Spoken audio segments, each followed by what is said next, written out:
It's 9 and we're starting on time, which feels just wrong. Why are we starting on time? This is DEFCON. Oh, no. I do this to please Proctor. Yeah.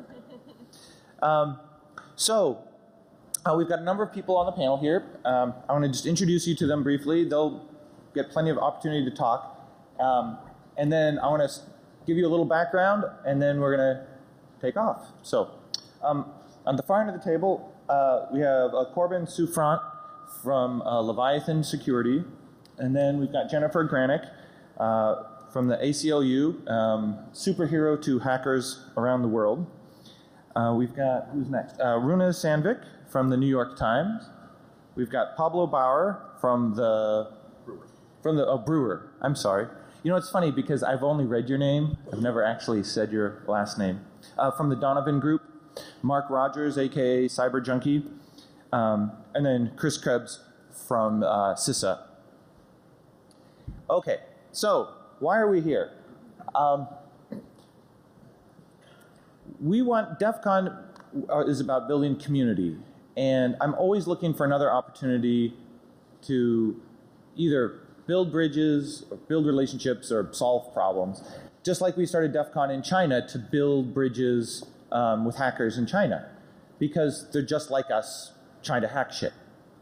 But the relationship between researchers wanting to report vulnerabilities to, say, the government is very strange because there's a lot of apprehension. So is there a way to create a process for people to report vulnerabilities, hackers, researchers, to report vulnerabilities into the CERT, US CERT, to help do some good? Now, if you wanted to make money, there's a million ways to monetize vulnerabilities. If you want to get recognition, you compete in bug bounties, you get your name attached to bug reports. You know, this is sort of an edge case. And we don't know how big the edge case is. We don't know how critical it is. We don't know how many people are withholding, not reporting, or maybe monetizing because they have no other avenue to report and do the right thing. But it's interesting enough that we want to find out if there's a way for DEFCON to act as a facilitator, an intermediary between people trying to report anonymously and then US CERT. And to explain how DEFCON even got into this conversation, I want to first send it over to Pablo and Mark a little bit. So maybe just give us a quick history of how we got here. Why DEFCON? Yeah, thanks, Jeff. So we all have different lives. We've got personal lives. Oh, move in closer to the microphone. Oh. We've all got kind of different lives. We've got personal lives and professional lives, and I've been fortunate enough to be involved as an attendee in DEFCON since DEFCON 4, so it's been a big part of my life.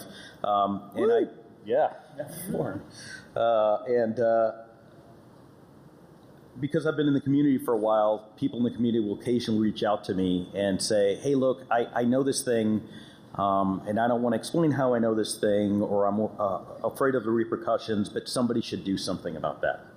And that's great, and that's wonderful, but and that's because they knew you weren't concealing that you were involved with the government. No, I'm not concealing. I'm an active duty Navy officer. I was young. I needed the money.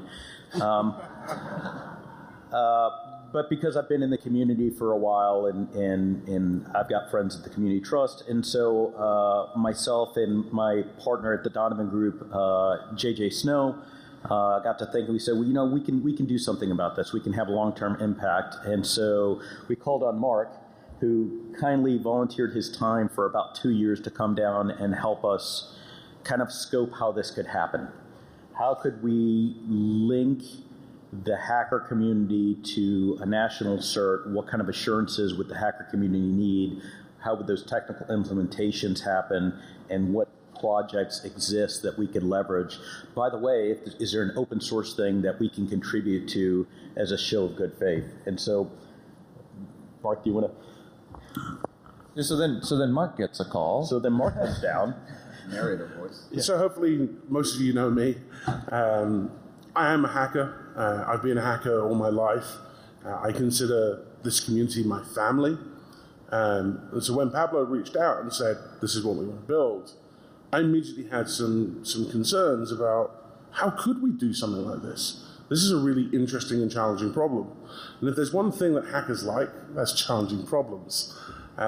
Plus, they gave me access to a really sweet hackerspace that has lots of toys to play with, and so it was a pleasure to kind of come down, play with the toys, and help them with this. But we set about trying to work out, what is the safe way that we can do this? And the most critical thing is, how can we foster trust in this? Because even just thinking from my perspective, how can I trust a process to disclose something to a government entity without there being any potential repercussions for me if I wanted to ensure a problem is solved? And so we looked at architecting the solution. I have to say there's still many, many open questions, and that's one of the reasons why we hope you guys can feed into this, because I think the only way that this works is if the community is behind it and the community helps shape it. So then it was supposed to be announced last year. So here we are a year later. Timelines, things got complicated. But then all of a sudden things started moving really quickly. And there was some technology that was explored and audited. And so now it's starting to become real. And so now I'm getting more and more involved, and it's like, okay, well, where would the data go? Who's going to get these reports? Because there is concern, Pablo could talk about, there is concern that if it goes to the wrong agency, they're going to sit on the data, or they're going to weaponize the data, they're going to hold it from other agencies, or industry, or manufacturers, whatever. So in my mind, it's pretty much, well, it needs to be a civilian organization, can't be a military organization that gets these reports, right? And who's historically always gotten these reports? That would be U.S. CERT. And I have good relations. I know a bit of the bureaucratic inside of DHS, and it just made sense that it would be a civilian partner. Well, the other question is, well, if you know the government, the right-hand, left-hand problem, I asked Pablo, what's my biggest risk? Like DEFCON, what do you see the biggest risks to DEFCON for doing this? And I don't know if you want to tell that story. Yeah, so I had a lot of very interesting conversations. So as a government person, calling DEFCON and going, hey, listen, I want to work with you, you kind of get the side eye a little bit. But so Jeff asks, what is the concern? I said, well, Jeff, here's my biggest concern. The two biggest concerns I see from the hacker community is that we, as the government, mess this up and burn the bridge again. For DEFCON, the biggest concern is you've got tips from some of the smartest hackers on the planet, and this is going to become the best target ever, possibly, for foreign nation states. And so it is something that is done with significant risk, but hopefully in good spirits. And Jeff was kind enough to go, well, let me talk to my folks and let's get together and tell me the story, and came back. Yeah, so I immediately called Jennifer Granick. I'm like, okay, lawyer, what am I getting myself into? What are the risks here? And Jennifer's been on the defense side forever, mostly your whole career. DEFCON 3 we met. Oh, microphone. Oh, sorry. I think you and I met DEFCON 3. Yeah, 2 or 3. It was a really early one. Yeah. And so I called you up and I explained, this is kind of what we want to do. What are the risks? Do we have to build a whole new data centers or a new location in case there's a search warrant and they take my web server by accident? Like how does it work? And so Jennifer was stepping me a little bit through the legal concerns. Yeah, I mean, so you first have the legal concerns for the people who are the reporters, which is the vulnerability finders and reporters who are usually the people that I've worked with in the past. But so put that set of people aside for a second and think about what are the legal risks potentially for DEFCON. And I think there's sort of the substantive problem of what information is going to be on the server, and then the kind of procedural legal problem. What happens if somebody shows up with a subpoena or a search warrant and wants this information? And so to some extent, you think about air gapping your machine to make sure that if something does happen to it and it's taken or taken down, that the rest of the stuff is still available and it still happens, still can proceed. You don't lose the entirety of DEFCON functionality if the box is taken. And then obviously the technological concerns about if it is taken, if somebody does seize it, making sure that they're not going to be able to see anything without any opportunity for us to get into court and to challenge it.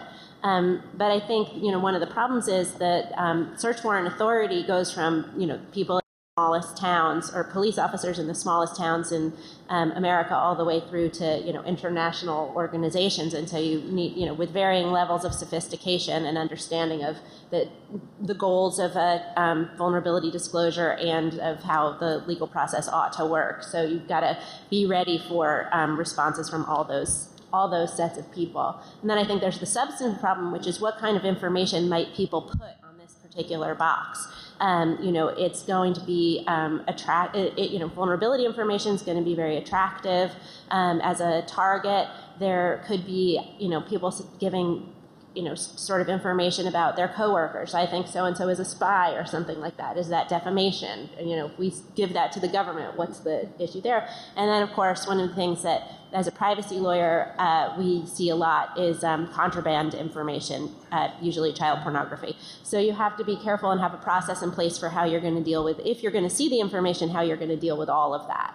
And really, in some ways, the best situation is one where the intermediary who secures the box and keeps it up and running and is responsive to the community, who are people who are going to give information, doesn't actually have the ability to see any of the information on the box at all. That's the best way to protect everybody, I think. Yeah, engineer yourself out of the problem. Absolutely. Yeah.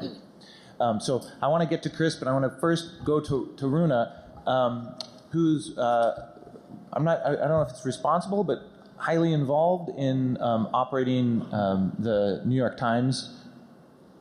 And maybe the parallels between this problem and what you face. Sure. So I'm the Senior Director of Information Security at the Times. I've been there for about 3.5 years. Closer microphone. And before that, I worked for Freedom of the Press, consulted with different media orgs, helped set up and support Secure Drop, which is a system that allows people to anonymously submit tips to anyone hosting the instance. In this case, it's the New York Times.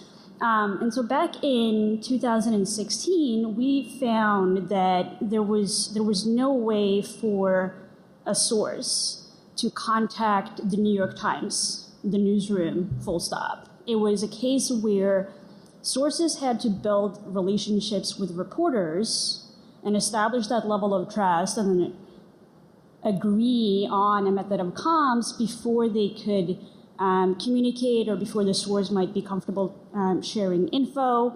And so we then set up our tips channel, which has Signal and WhatsApp and Secure Drop and a couple of other options to allow anyone really to send anything to the New York Times. So we then developed a process internally for who's going to check the submissions. What do they do with the valid submissions, the things that we consider legitimate tips? How do we safely share that with the rest of the newsroom? What do we do when we get info that isn't a tip? What do we do when we get information that really should be sitting with law enforcement in some cases?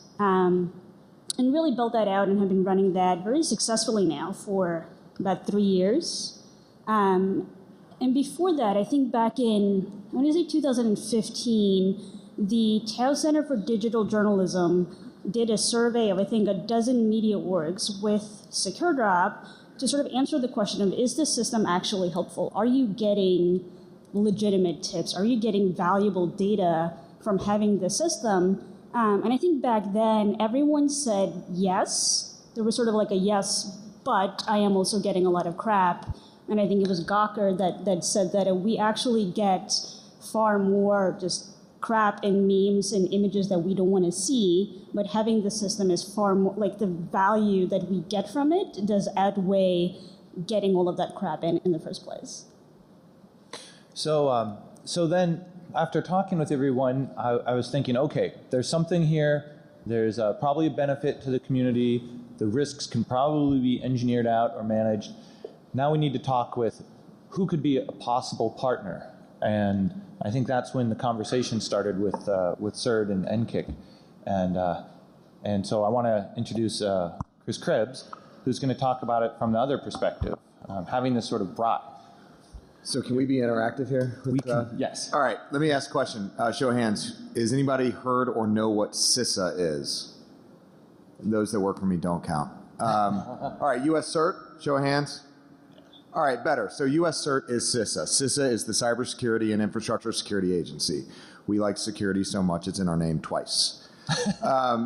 So we are new by law as of last November, created out of a portion of the Department of Homeland Security, set up as an operational agency on the level of other agencies. But we are the advocate within the government for the researcher community, the private sector, kind of team internet. We have managed vulnerability reporting processes for years now through the U.S. CERT portal. So first principle, though, is always, our preference is the vulnerabilities are disclosed to the vendor. Understanding that doesn't always work. The community's not mature enough necessarily across the board, not you guys, but the vendors. So there needs that backstop. So U.S. CERT has a capability for reporting vulnerabilities. On the IT side, we've contracted with the federally funded Research and Development Center at Carnegie Mellon University, the Software Engineering Institute.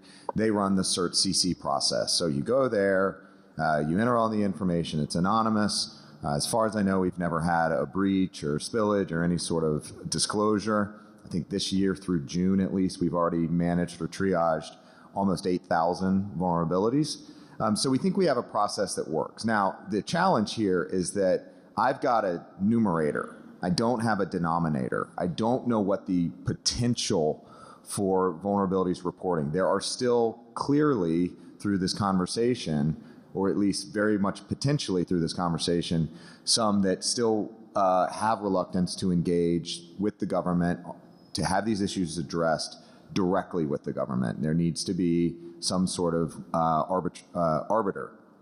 So, what we're thinking, and I think Jeff mentioned it up front, is what are the edge cases out there? What are the impediments or challenges that the community sees in terms of reporting through the standard process? Again, we think this is a successful, maybe, I'm throwing a random number out, 95% solution. What does it take to get those 5%? What are the concerns? How do we do this in a way, we talk about risks. Yes, this could be targeted by foreign intelligence services, but it also could be other things put in through the process. I think about the junk, the memes, the other sort of collateral that could come through this process that we don't necessarily want to work with. So what I'm interested in is figuring out, what are those kind of edge cases, or the maybe the best way to put it is, we can't take an approach where I'm from government, I'm here to help. We've got the answer for you. I need to have more of a customer service mindset. So we think we have a product. If it's not answering the 99.9% of the problem set, what do we do to get over that final hump? And so this, I think, Secure Drop is a conversation that's useful in terms of closing out that top end, or those more potentially highly valuable vulnerabilities. But how do we get there, and how do we do it in a way that both manages the engineering piece, but also some of the administrative, the infrastructure stuff on my side, the people side. So kind of top of mind, at least for me right now. Okay, so I think maybe, Pablo, you want to mention that that some of that sweet government money was spent on an audit? Yeah, so when we did the initial meetings, we started taking a look at existing architectures. We found the Freedom of the Press Secure Drop.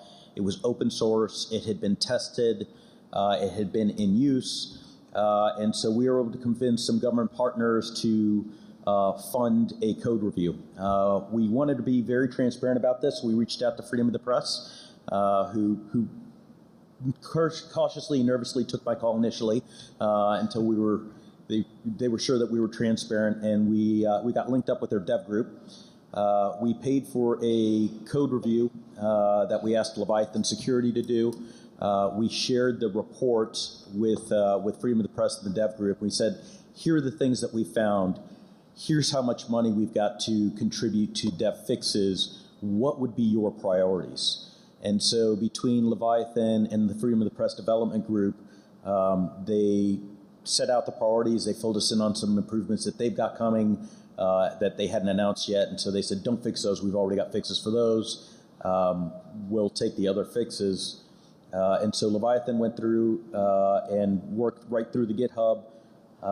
And all of the fixes were submitted and have been accepted now into the main branch and are available for everybody else to use through the official Secure Drop repo. So all the way on my left, your right, is Corbin, who led that effort at Leviathan to do the security audit. And I thought it'd be interesting just to, like, what's the quality? What how much confidence? What do you think of the technology? Yeah, so we kind of did, it was a code review of everything from like infrastructure. Secure Drop has to be deployed by individual companies. Freedom of Press doesn't deploy it. It's a product. So New York Times has to spin up their own servers and everything, and every other organization that uses it. So we went through the documentation on, are they recommending sane deployments, because IT at like a news organization may not be like as great as a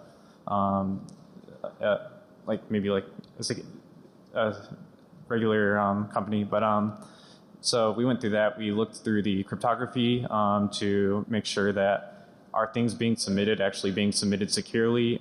Is there a risk of someone being de-anonymized or man in the middle? All of that sort of effort. Overall, the code base, like, it's an open source project and it's used by important people, so it was pretty well put together.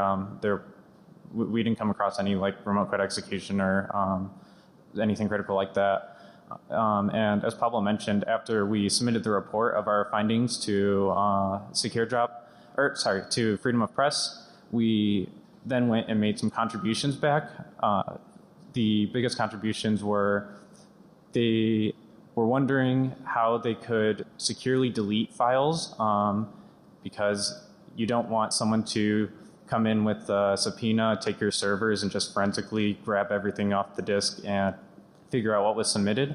And then we also we're working with them to set up a prototype to provide end-to-end encryption for file uploads. Right now, the file uploads are submitted unencrypted via Tor, and then they are encrypted in RAM before being written to disk. So we kind of helped work on potentially making a browser plugin that would encrypt the files before they're uploaded via JavaScript in the browser plugin.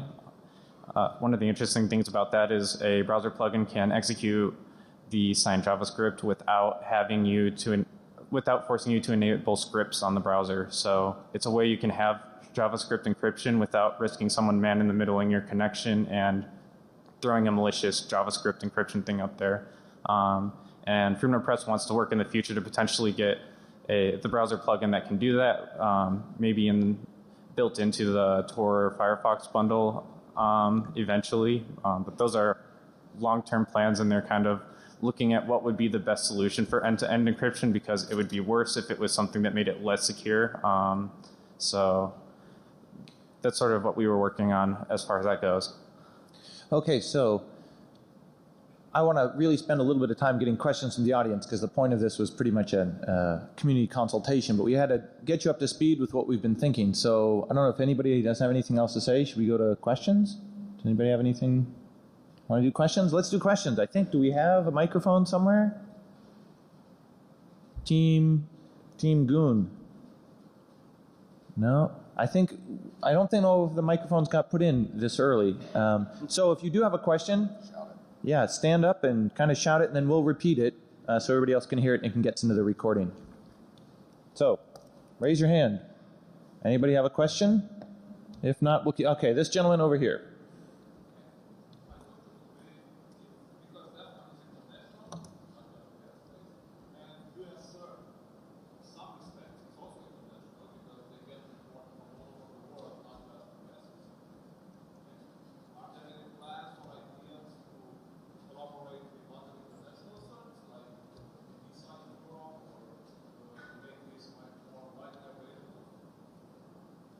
So the question was, DEFCON is sort of international now with China, and U.S. CERT is international, getting reports from all around the world.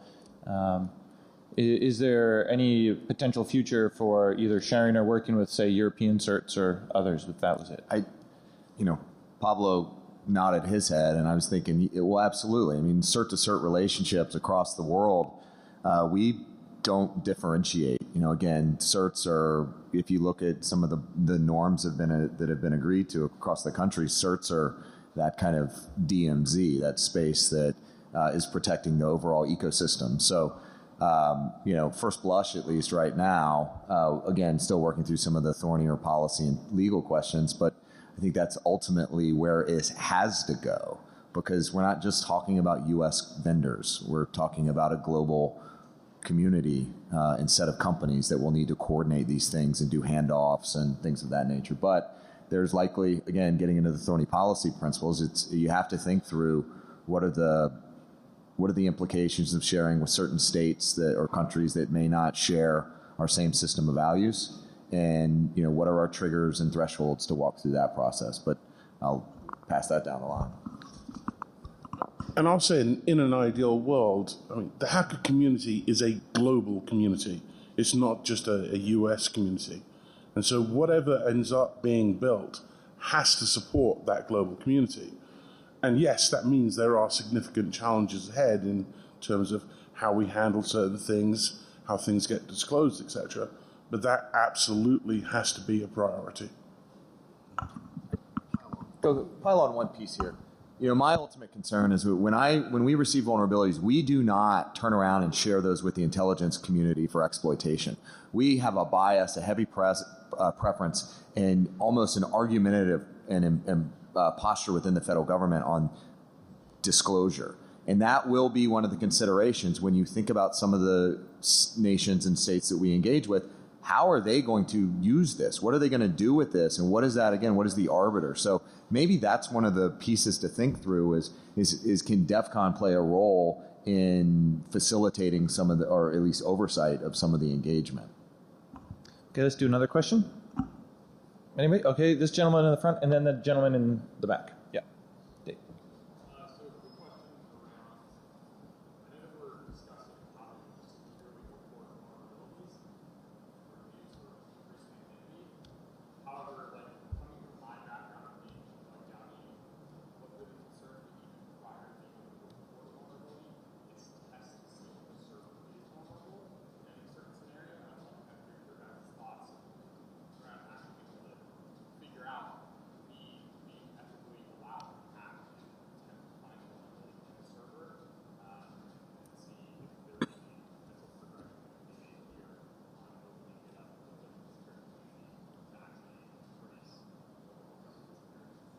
So I think I want to try to summarize the question.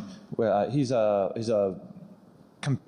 participates in bug bounty programs and as tester, and he says before he even would get to the point of reporting, he wants to make sure he can test properly on the correct server.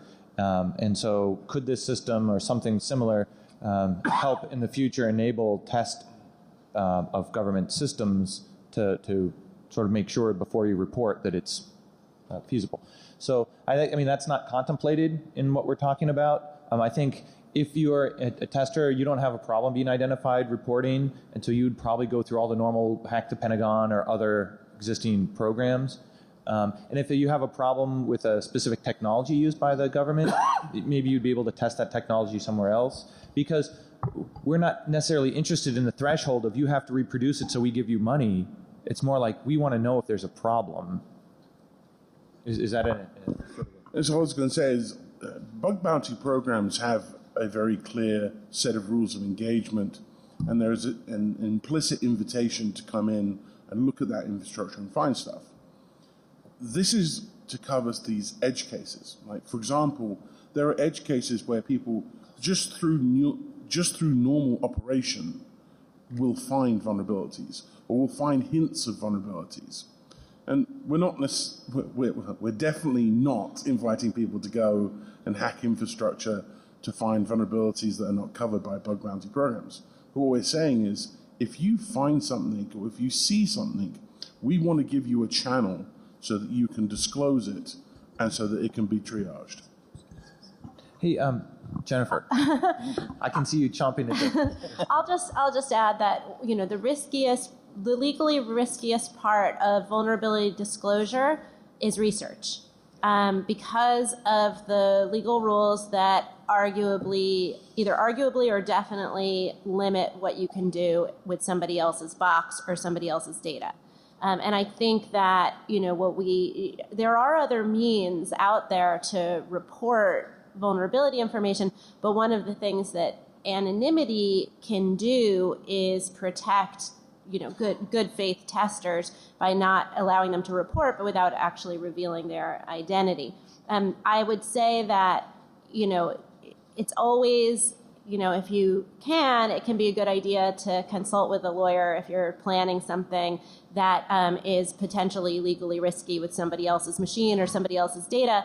But it is going to be risky, and ultimately the answer really, you know, can't always be no, right? There's going to be times where, unfortunately, people are going to have to take on that legal risk.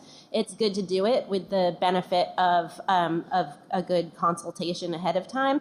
But I think that, you know, one of the goals of the project is to be able to remove that legal risk, which is a disincentive for people to report things that really should be reported. Can I do a show of hands?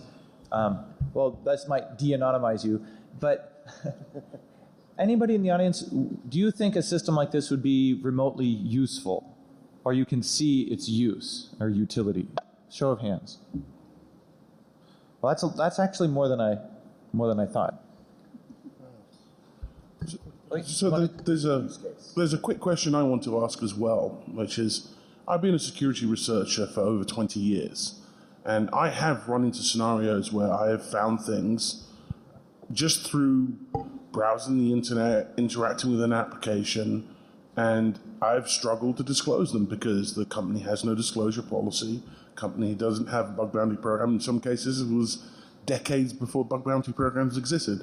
How many of you in the audience have run into issues, potential vulnerabilities, etc., that you haven't been able to disclose because there is no process, or because there is concern about how you would have disclosed it? Can I put a second order question on top of that? Is what would be the impediment of reporting it through the standard US CERT process? Is it you just don't like PGP? I mean, that's what I'm trying to get through is, like, what are the use cases that the standard US government CISA process, US CERT process, isn't addressing the requirement? So going back a few years, that process wasn't in place. We have only 10 minutes, so we want to get some more questions. Yep. But the other issue is, there is always concern when you find something about how various entities are going to react. I have been legally pursued by companies for finding good faith vulnerabilities. And so protection would encourage me to go forward more. Well, this is essentially the Kaminsky problem. Dan Kaminsky, when he found his famous DNS bug, it took him 9 months of his life to coordinate with all the other affected parties. And he felt really good, and he made great change. And after that, he said, never again. Like, I'm not doing that twice. Right. And so sometimes people find a bug, and they want to drop it, and they want to walk away and get on with their life because they can't commit to a certain level. So if there's a, Pablo, I think you had a comment, and then we've got to go to the next question. Can we get the vote, though? Oh, yeah, the vote. Yeah. Mark's question. Have had trouble with vulnerability reporting where they had something, they wanted to contact someone and reveal it, but they just had difficulty figuring out how to do it or doing it. So Show of hands. who's had that problem? Okay, thank you. Oh, Pablo, yes. Okay, did you have a comment, or let's go to the next question? No, I just wanted to clarify with the last question. If the question was about security testing the secure drop instance, I would be that. So first of all, the software is up there and it's open source. Second of all, it's not going to be hosted by the government. We're working with Jeff, and I think we're going to be able to get DEFCON to host the servers. But I would be very interested in seeing if we could sponsor maybe a black badge competition in the follow-on years where we can ask the community. Hack the system and help improve it? Hack the system and help improve it. We want to make sure that the system is secure, not just for the U.S. government instance, but also for the press instance. Yeah. Okay, wait. So we have to go to this gentleman's question.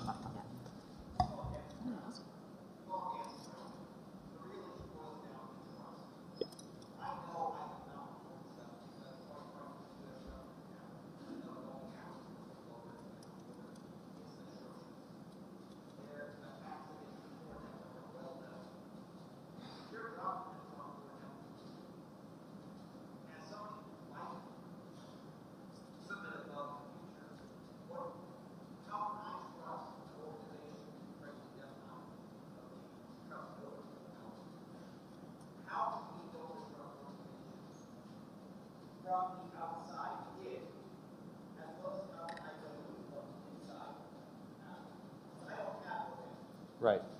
Okay, so maybe try to summarize that. Do you want to? Yeah, so You want to? the question was, this boils down to trust, and that the U.S. government has frankly done an atrocious job of working with researchers, working with the press, going after people, attacking the Tor network. So how do we work on that? How do we work on the outside in trust and the inside out trust? Hopefully this is a step. We're trying to be as transparent as possible. It's going to be tentative at first. Not everybody's going to trust it. There are going to be issues. Somebody's going to find an issue with Secure Drop. Hopefully we get it fixed. Somebody's going to submit a bug and feel that it wasn't handled correctly. There are going to be missteps, absolutely. I think the intent and the good faith need to be there. We need to be transparent. So one of the main reasons that I got involved in this is because I believe that trust is the critical element that will make this work. And I want to see you rip this thing apart and find issues with it and point out these flaws, and so that we can work through it. And it may take iterations to get to a really good, trustworthy product, but by engaging with the community and having the community do that work, I have confidence that we can get there. What I'll add here is that we're not going to engineer trust. And it's not a single solution approach. I think there was actually a really good conversation yesterday in one of the Hewlett suites about some of the legal issues. DOJ plays a role. They need more guidance and more clarity on what the things and how CFAA comes into play here. But in terms of where I sit, I am not the IC. I am not law enforcement. I am the private sector's advocate within the federal government. I think we have a pretty good track record, from at least from where I sit and what I've been told, unless they're lying in my face. I think we can manage this. I think we have a good ability here, but trust is a two-way street. So there's obviously, based on this conversation, based on the feedback today, that trust isn't where it needs to be, but this is a maturing discipline. It's a maturing conversation. There's still obviously a lot of work left to do. Okay, I think we have time for one more question. Yep, you got to make some noise so I find you. Right there. Okay, there you go. If you want to run up and ask the question so it's closer to us, and then we'll repeat it for everybody. Yeah. Yep. Yeah. Yeah. Come on down. So I'm just curious, like, it sounds like what you guys are trying to do, your organization in particular, is witness protection for hackers. Reporting, one of those issues with problems. Have you guys collaborated with, like, law enforcement or actual witness protection and leaning from that field, how they've been able to interact, implement, like, good witness protection, on the legal side? And has there been anything like, that you've been able to do? Yeah, so interesting question. Do you want me to? Yeah, you and Runa have a Okay, I don't know the answer to this, but it's a great question. Basically, a potential summary of this project is witness protection for hackers, and the federal government has experience with witness protection in other contexts. For example, in the law enforcement context, for this project, would it be beneficial, and what would we want to do in order to take the knowledge and lessons from witness protection legally and otherwise, security-wise, in these other contexts, and how might we apply that knowledge to this particular project? So now you've asked the question. That's not fair. So unlike witness protection, we're not dealing with a physical person. It's information, and so it would be more about protecting, separating the person's submission, and to prevent de-anonymization, the segregation. And I think that's where The idea is DEFCON operating the servers in the middle. We get the Tor connection to us. The magic happens, the Tor connection to CERT. So CERT never sees or can discern the IPs at the exit node, and back and forth. There's two separate Tor instances running. And so there is some operational, little bit of sophistication. But as Chris says, we're not going to engineer trust, but there's a lot of things we can do to reduce the risk. Like files are deleted. So let's say an analyst at CERT gets a file. Well, then they download the file and they delete it off the server. So if the server does get owned, you only got what's there between the last time an analyst downloaded, right? There's operational things we can do to make it not a juicy target, right? There's not a lot of stuff there. There's like 6 hours of things there. And I think that's why I like consulting with Runa, because she deals with this with real people in other sketchy countries where life safety is at risk, and they all are trying to do the right thing, but at a significant risk. I think one of the I actually wanted to add a question, because I think that's a great question, and I think that a challenge that might pop up in this case that we don't have in the media context is if a source submits something to the New York Times, our role is to report on the content. Our role is to verify if it is accurate and then report on the content. We do not work to de-anonymize the source. We do not work to figure out who they are and how many laws they've broken. Like, you don't try to put the reporter in context. You just try to take their information and validate it. Correct. So we take the information, we do what we can to validate it, either by communicating with the source through SecureDrop or through some other channel. If we can't, there's then a process in which the reporter would have to get the information verified through other channels. But our role is never to try to de-anonymize the source, and I think that might be a concern in this context. If you submit something through this process, would the government then make an effort to figure out who sent the information? Yeah, and just to add to this, one of the goals of the assessment that we did was part of the attack surface is, depending on where an actor's sitting trying to de-anonymize the source, like how much damage could they do? Like if someone owns the DEFCON server and has some implant sitting on there reading everything that comes in, we looked at where would they actually be able to see the information and what would they be able to de-anonymize. That was also why we looked into, after you pull the data off the server and the journalist looks at it, how do you actually get it securely deleted so that even if someone comes in and takes the server physically and tries to analyze what was on there, like how do we prevent anything from happening, like as soon as it's read by a journalist, like delete all evidence. So hopefully it doesn't get to the point of having to deal with any kind of witness protection thing. It's a reported and everything's deleted, and then that's it for the source and they don't have to look at it again. Well, and I'll tell you honestly, one of my plans is, if there is a little engineering to do, it's to make sure that DEFCON can honestly answer a subpoena request that says, no, we don't have the keys, we can't tell you what's on the server.